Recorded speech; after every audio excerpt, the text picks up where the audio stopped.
আল্লাহর এক বান্দা রোজা রাখছে, ঘরের মহিলা রোজাদার, বাচ্চাগুলো পর্যন্ত রোজা রাখলো, কিন্তু গরিব মানুষ ইফতারি করবে এইরকম কোনো আঞ্জাম নাই, আয়োজন নাই, টাকাও নাই।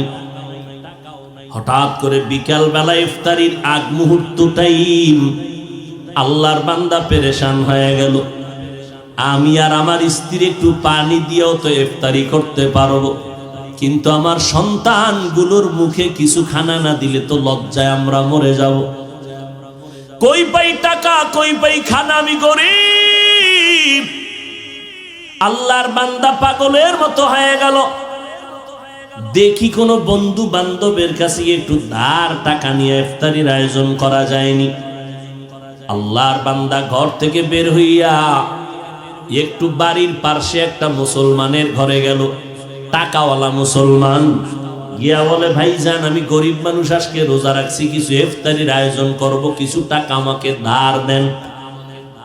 মুসলমান ধমক দিয়া বলে, তোমাকে আমি টাকা ধার দিব না।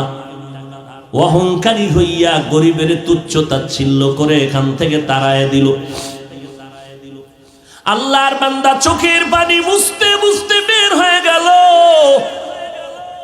রাস্তা দিয়ে হাঁটে, ও মালিক তুমি ছাড়া আমার কেউ নাই, ইফতারির সময় আমার বাচ্চাদের মুখে কেমনে আমি হাসি ফুটাবো?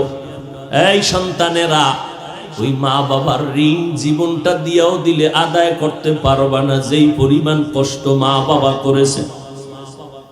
আল্লাহর বান্দা চোখের পানি মুছতেছে আর রাস্তা দিয়ে হাঁটতেছে, কোথায় যাবে নিরুপায়। আমার মালিকের কুদরত, হঠাৎ করে দেখে বিপরীত দিক থেকে একটা লোক আসতেছে। লোকটা আসলে মুসলমান না, বিধর্মী। যখনই মুসলমানের সামনে মুখোমুখি হয়ে গেল, মুসলমান এড়াইয়া যাওয়ার চেষ্টা করলো। বিধর্মী লোকটা দাঁড়ায় বলে, ভাইজান দাঁড়াও, কোথায় তুমি যাইতেছো? হঠাৎ করে নজর করে দেখে মুসলমানের চোখের কোঠায় পানি টলমল করে। বলে, ভাইজান তুমি কি কষ্ট পাইয়া কই যাও? বলে, তুমি বিধর্মী, তোমাকে বলে কি লাভ হবে বলো? বলে, লাভ হোক না হোক একটু বলো রে বাবা। মুসলমান বলে, ভাই আমার ঘরে সব রোজাদার, ইফতারির কোন আয়োজন নাই, আমি গরিব। এরে নবীর উম্মতের দল, আল্লাহর বান্দা কাঁদতেছেন, কিন্তু বিধর্মীর অন্তরে মায়া জন্ম হয়ে গেছে। মনে আসেনি? বিধর্মীর অন্তরে মায়া। দেখে বলে, তোমার জাতি ভাই মুসলমান তোমাকে তাড়াইয়া দিছে? বলে, হ্যাঁ। কয়, তুমি যদি মনে কিছু না নাও, আমি তোমারে কিছু টাকা দেই ধার, পারলে দিও, না পারলে দাবি নাই, যাও তুমি ইফতারির আয়োজন করো। আল্লাহর বান্দা গরিব, চোখের পানি মুছতে মুছতে যায়, দ্রুত গতিতে হালকা পাতলা ইফতারির আয়োজন করলো।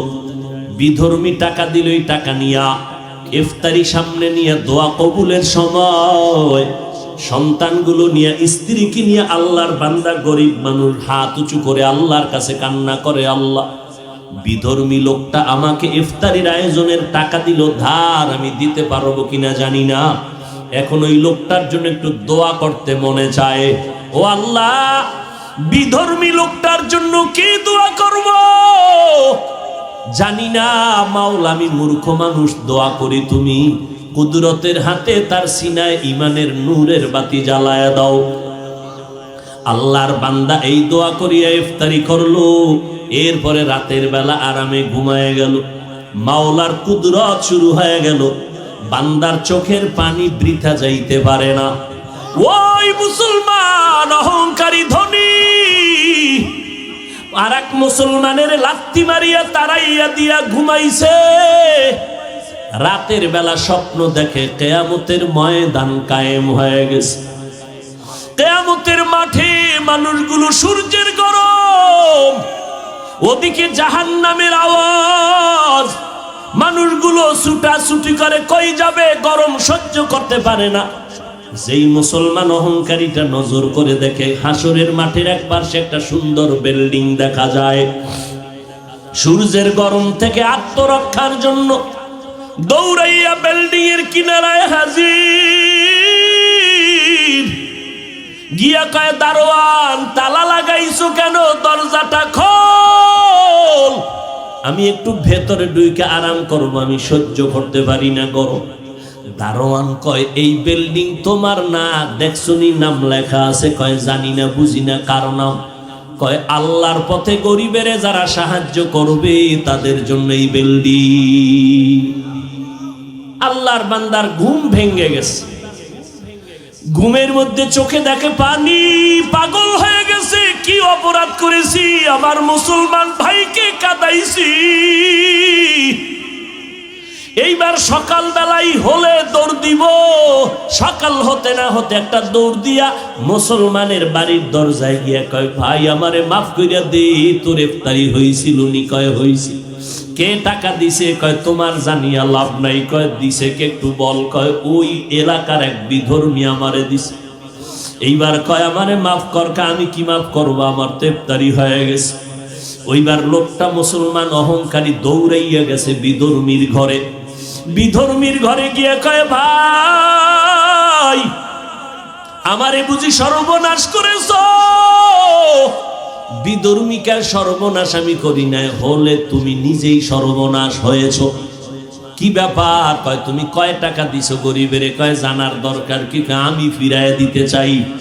কয়, না, আমি তো দাবি রাখিয়া টাকা দেই নাই, তুমি ফিরাইয়া দিবা কেন?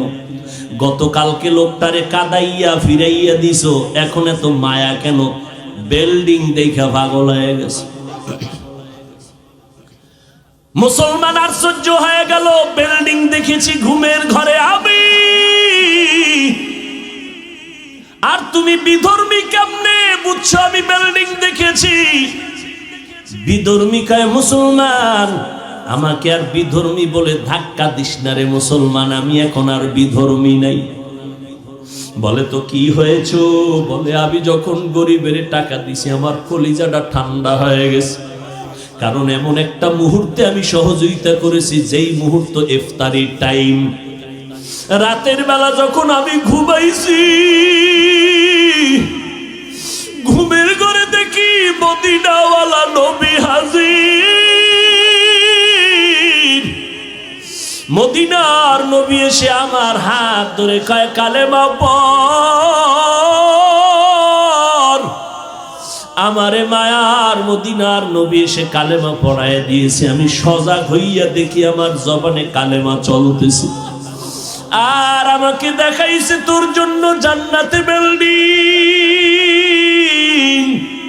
ও মদিনার নবীর আশিকের দল, একটু বালিশে মাথা লাগাইয়া চিন্তা করিও, মুসলমান হইয়া মুসলমানের বুকে লাগাইতে পারলা না, এত হিংসা কেন?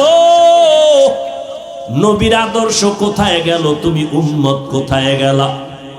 ও নবীর আশিকের দল, এখন পর্যন্ত আশিক দাবি করতেছো, আমার মনে হয় তুমি এখন পর্যন্ত নবীকেই চিনতে পারো নাই। এই জন্য অনুরোধ করে বলবো, উলামায়ে কেরামদের কাছে যাও, বাহাদুরি করিও না। ওই আলেমের কাছে যাইও যেই আলেমদের বয়ানে দিলটা নরম হয়, যেই আলেমের বয়ানে আমল বাড়ে, যেই আলেমের বয়ানে চোখে পানি আসে, যেই আলেমের কাছে গেলে মানুষ আমলওয়ালা হয়, তাদের কাছে বসো, তাদের বয়ান শুনিও। 2 ঘন্টা বয়ান শোনার দ্বারা যদি তোমার দিনের মধ্যে একটু পরিবর্তনের ছোঁয়া লাগতে পারে, তাহলে তুমি যদি দীর্ঘ বছর আলেমদের কাছে উঠা বসা করো, তোমার অন্তর কেন পরিবর্তন হবে না? অনুরোধ বিনয় অনুরোধ করে বলবো, রে বাবা, আল্লাহর মোহাব্বত অন্তরে তৈরি করো, তওবা করো। পেছনে যত অন্যায় করেছো, কারে জানি কষ্ট দিয়েছো, কার চোখের পানি জানি ফালাইছো, এখনো সময় আছে, তওবা করে নাও।